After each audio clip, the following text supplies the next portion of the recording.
जो अभी हाल में आप परीक्षा होने वाली है तो उसके आधार पर कुछ जो पिछले वर्षों के परीक्षा पर आधारित जो प्रश्न हैं उनको मैं प्रस्तुत कर रहा हूँ। तो पहला प्रश्न है, राज्य के पर्वतीय क्षेत्रों की अधिकांशतः मृदा का पीएच मान जो है वो 5.5 से 6.5 के मध्य है। पर्वतीय क्षेत्रों में सीढ़ीनुमा खेती के लिए सीढ़ियाँ अधिक से अधिक जितने प्रतिशत भूमि की ढाल तक बनाई जानी चाहिए वह है 15%। तो ये सभी जो प्रश्न हैं पिछले कई वर्षों की परीक्षा में आए हुए हैं। निम्न में कौन सी फसल राज्य के तराई क्षेत्र में अप्रैल माह में फूल आने की अवस्था में दिखाई देती हैं? तो ये है सूर्यमुखी। राज्य के पर्वतीय क्षेत्रों की कृषि में मानव श्रम का प्रमुख योगदान लगभग 60% उपलब्ध कराया जाता है महिला कर्मचारियों के द्वारा। राज्य में दुग्ध उत्पादों को किस ब्रांड के नाम से बेचा जाता है? तो आंचल के नाम से बेचा जाता है। जैव कृषि को प्रोत्साहित करने के लिए राज्यों ने अपने जैव राज्य घोषित किया उत्तराखंड। उत्तराखंड में उगाई जाने वाली फसलों में सबसे महत्वपूर्ण फसल का जो समूह है वो है पहले गेहूँ, धान, मड़ुआ और आलू। राज्य में वैज्ञानिक विधि से किया गया पहला भूमि बंदोबस्त है नौवा। उत्तराखंड में कृषि भूमि नापने का पैमाना जो होता है नाली या मुट्ठी के आधार पर नापा जाता है। उत्तराखंड में कृषि योग्य भूमि लगभग 13% है। किस जिले को भारत सरकार ने लीची निर्यात जोन सम्मिलित किया है? तो ये देहरादून है। उत्तराखंड में एक नाली कितने वर्ग के बराबर होती है? तो 200 वर्ग के मीटर के बराबर एक नाली होती है। कौन सा 2 दिवसीय फसल चक्र उत्तराखंड के वर्षा आधारित क्षेत्रों पर लोकप्रिय है? तो वर्षा पर आधारित जो है वह धान, गेहूँ, मड़ुआ, पड़ती। उत्तराखंड में भकार का प्रयोग होता है खाद्य संग्रह हेतु। मेंथा फसल की रुपाई का समय है 15 से 30 जनवरी तक। ऊपरी गंगा नहर का उद्भव स्थान है हरिद्वार।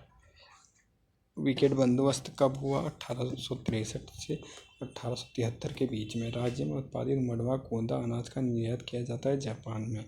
राज्य में अंग्रेजों द्वारा पहला भूमि बंदोबस्त कराया गया था 1815 में। राज्य में प्रथम दुग्ध संस्थान की स्थापना हल्द्वानी में की गई थी 1949 में। निम्नलिखित में से किस फल का उत्पादन उत्तराखंड में नहीं होता है? तो नारियल का नहीं होता है, बाकी सब होते हैं। राज्य में सर्वाधिक क्षेत्रफल पर खेती की जाने वाली 2 फसलें हैं गेहूँ व चावल। निम्न में से किस फसल की खेती राज्य के पहाड़ी क्षेत्रों में की जाती है? तो झंगोरा। राज्य में सर्वाधिक कृषि योग्य भूमि है जो उधम सिंह नगर है। राज्य में सबसे कम कृषि योग्य भूमि रुद्रप्रयाग में है। स्वतंत्रता के बाद राज्य में पहला भूमि बंदोबस्त हुआ था 1960 से लेकर 1964 के मध्य। राज्य में ज्वालामुखी प्रकार की मृदा पाई जाती है तो नैनीताल में पाई जाती है। निम्न में से कौन दलहन नहीं है? रागी। और इतना जब भूमि अधिक ढाल होती है तो सीढ़ीदार विधि से खेती की जाती है। इन खेती की जुताई की जाती है आड़ी।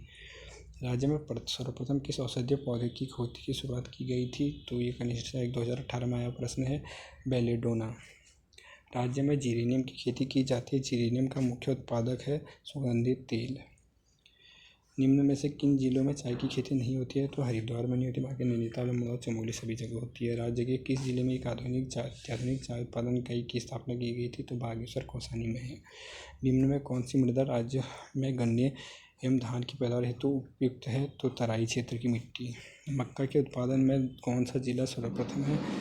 तो देहरादून में मक्का सबसे ज़्यादा होता है। चावल का सर्वाधिक उत्पादन होता है तो उधम सिंह नगर में। रामगंगा बांध को किस नाम से जाना जाता है?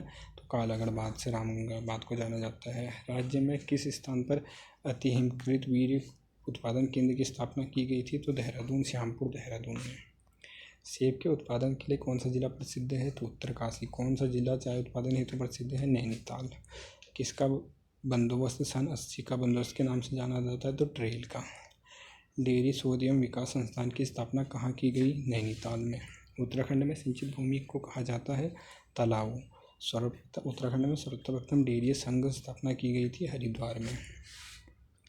निम्न में कौन सा चाय बागान ब्रिटिश काल से ही टी स्टेट चाय बागान के नाम से प्रसिद्ध है? तो ये उपयुक्त सभी जो है कौसानी, भीमताल, भवाली है, ये भुवाली लिखा है। उत्तराखंड में कृषि योग्य भूमि का प्रतिशत है 13।